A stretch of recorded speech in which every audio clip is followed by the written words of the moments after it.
اعوذ باللہ من الشیطان اللعین الرجیم بسم اللہ الرحمن الرحیم وبہ نستعین وہو المعین۔ ہماری آپ کے ساتھ گفتگو اسلامی بینکنگ کے عنوان سے جاری تھی۔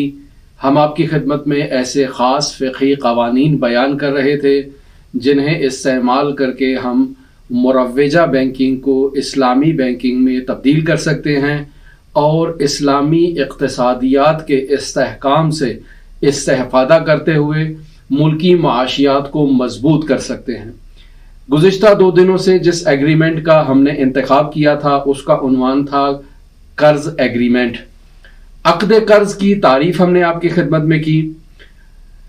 عقد قرض کی تعریف کے مطابق قرض ایک ایسا ایگریمنٹ ہے جس کے تحت ایک شخص اپنا مال کسی دوسرے کی ملکیت قرار دیتا ہے تاکہ وہ شخص مقررہ مدت پر اس مال کے مثل یا اس کی قیمت قرض دینے والے کو ادا کرے۔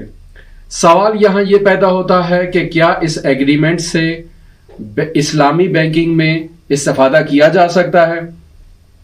تمہیداً آپ کی خدمت میں عرض کروں کہ عقد قرض مروجہ بینکنگ کی بنیاد ہے، یعنی عام طور پر مروجہ بینکنگ میں باقاعدہ طور پر عقد قرض استعمال ہوتا ہے اور مروجہ بینکنگ کی بنیاد ہی قرض پر رکھی گئی ہے۔ یعنی مروجہ بینکنگ میں بینک اکاؤنٹ ہولڈر سے کم شرح سود پر پیسے وصول کرتا ہے اور پھر زیادہ شرح سود پر اسے دوسرے اکاؤنٹ ہولڈر جو اقتصادی ورکر کی صورت میں ہو، جو تجارتی کمپنیوں کی صورت میں ہو، انہیں قرض دے کر منافع کماتا ہے۔ سوال یہ پیدا ہوتا ہے کہ کیا قرض ایگریمنٹ اسلامی بینکنگ میں بھی استعمال کیا جا سکتا ہے؟ تو جی ہاں، قرض ایگریمنٹ کو اسلامی بینکنگ میں قرض الحسنہ کے عنوان سے استعمال کیا جا سکتا ہے۔ اس بنیاد پر بینک قرض الحسنہ اکاؤنٹ ڈپازٹ کھولیں گے اور قرض الحسنہ کرنٹ اکاؤنٹ کے ذریعے سے باقاعدہ طور پر ڈپازٹ کی رقوم کو وصول کریں گے اور انہیں آگے قرض ایگریمنٹ کے تحت یا دوسرے عقود کے تحت وہ آگے اقتصادی ورکرز کی خدمت میں بطور قرض دے سکتے ہیں۔ سوال یہ پیدا ہوتا ہے کہ اسلامی بینکنگ میں بلا سود بینکنگ کی اہمیت کے پیش نظر کیسے استعمال ہوگا؟ اس میں ہم نے بنیادی طور پر 5 سوال آپ کی خدمت میں پیش کریں گے جن کے جواب بھی نہایت ضروری ہیں۔ پہلا سوال یہ ہے کہ کیا بینک اکاؤنٹ ہولڈر کو کچھ رقم بطور انعام دے سکتا ہے یا نہیں دے سکتا؟ اور اگر اکاؤنٹ ہولڈر کو کچھ رقم بطور انعام بطور تحفہ بینک کی طرف سے دی جائے تو کیا یہ سود شمار ہوگا؟ تو یہاں پر یہ بات آپ کی خدمت میں قابل ذکر ہے کہ اکاؤنٹ ہولڈر نے اپنی رقم کو بینک کے پاس قرض الحسنہ ڈپازٹ کے تحت رکھوایا ہوا ہے۔ ایسے میں اگر اکاؤنٹ ہولڈر کو بینک کچھ چیز اضافے طور پر دے تو یہاں یہ شبہ پیدا ہوتا ہے کہ کہیں یہ ربا کا مصداق تو نہیں ہے، کہیں یہ وہ سود تو نہیں ہے کہ جسے اسلامی تعلیمات میں حرام قرار دیا گیا ہے۔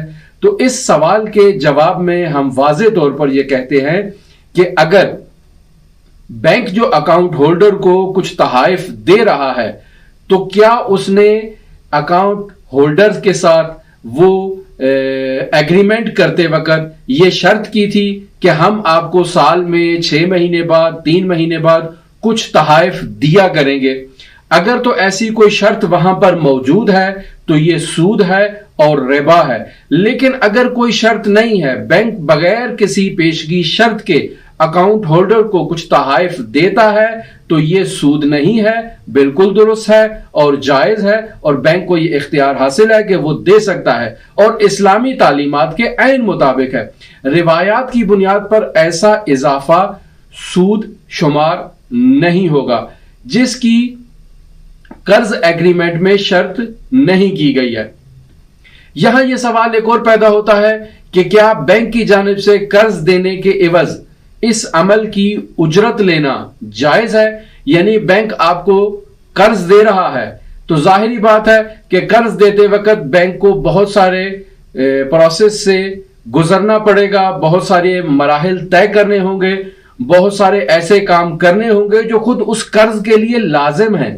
تو سوال یہ پیدا ہوتا ہے کہ کیا بینک اجرت وصول کر سکتا ہے، جسے عام اصطلاح میں سروس چارجز کہا جا سکتا ہے یا کہا جاتا ہے؟ تو جی ہاں، بینک باقاعدہ طور پر سروس چارجز وصول کر سکتا ہے۔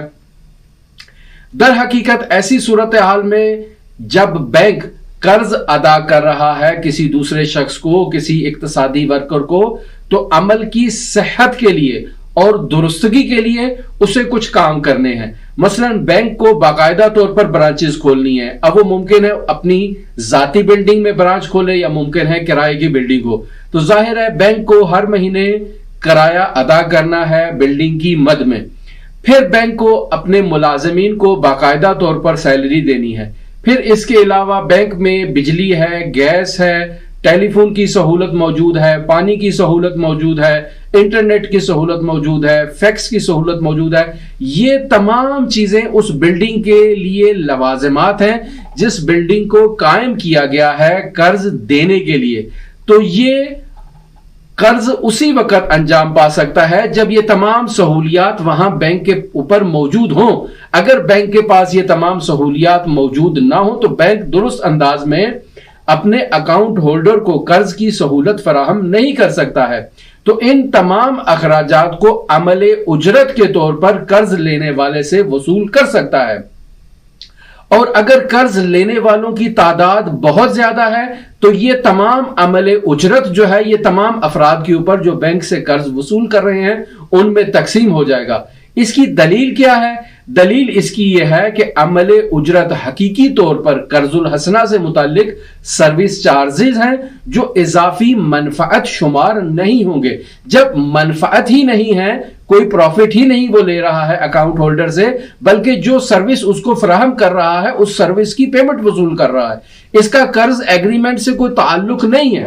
یعنی بینک اگر 1000 روپیہ قرض دے رہا ہے تو اس 1000 روپے کے مد میں بینک نے آپ کو جو اضافی سروس فراہم کی ہے یہ اس اضافی سروس کے مد میں آپ سے رقم وصول کی جا رہی ہے، نہ یہ کہ وہ جو چیز قرض دی جا رہی ہے اس کے مد میں وصول کی جا رہی ہے۔ تو اسے دینے میں کوئی حرج نہیں ہے۔ تیسرا سوال یہاں یہ پیدا ہوتا ہے کہ اگر قرض ایگریمنٹ میں یہ شرط ہو کہ قرض لینے والا قرض دینے والے کے پاس کوئی چیز گروی رکھوائے گا، کسی کو ضامن رکھوائے گا، کسی کو کفیل کے طور پر پیش کرے گا۔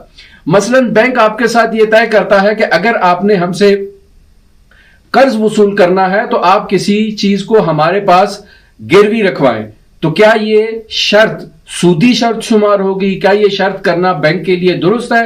تو جی ہاں، یہ شرط بینک کر سکتا ہے، یہ شرط سودی شرط نہیں ہے۔ اگرچہ اس قسم کی شرط قرض دینے والے کے لیے نفع میں ہے، یعنی میں جو بینک ہوں، میں آپ کو اگر قرض دے رہا ہوں اور آپ کے ساتھ یہ شرط کر رہا ہوں کہ کوئی چیز میرے پاس گروی رکھی جائے یا کسی کو ضامن لے کر آئیں یا کسی کو کفیل لے کر آئیں جو اس ضمانت کے اوپر قائم ہو اور میری یہ رقم جو آپ کو قرض کے طور پر دے رہا ہوں یہ مجھے واپس ملے، اس کا مجھے یقین ہو، تو یہ گویا کہ شرط جو میں رکھ رہا ہوں اس کا مجھے فائدہ ہے، نفع ہے، لیکن یہ سود شمار نہیں ہوگی اور حرام بھی نہیں ہے۔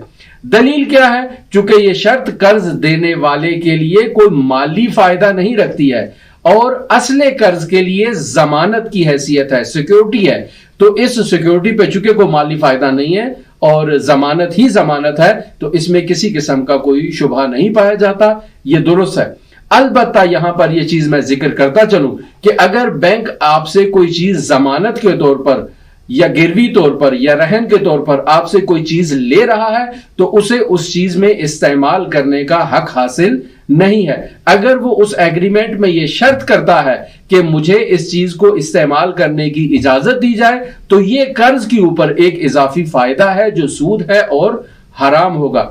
لیکن اگر بینک باقاعدہ طور پر شرط نہیں کرتا ہے، ویسے ایگریمنٹ کمپلیٹ ہونے کے بعد مالک کے چیز سے اس قرض جس شخص کو قرض دیا گیا ہے اس کو راضی کر لیتا ہے اور اس سے اجازت لے لیتا ہے کہ رہن کے منافع کو استفادہ کرے، اس کو استعمال کرے، تو اس میں کوئی حرج نہیں ہے، اس کا ایگریمنٹ سے کوئی تعلق نہیں ہے۔ چوتھا سوال یہاں یہ پیدا ہوتا ہے کہ کیا منافع کی بڑی رقم سود ہے یا ہر قسم کا فکس منافع سود شمار ہوگا؟ تو یہاں میں عرض آپ کی خدمت میں کرتا چلوں کہ سود کی تعریف جو ہم نے آپ کی خدمت میں بیان کر چکے ہیں پہلے، بنیادی طور پر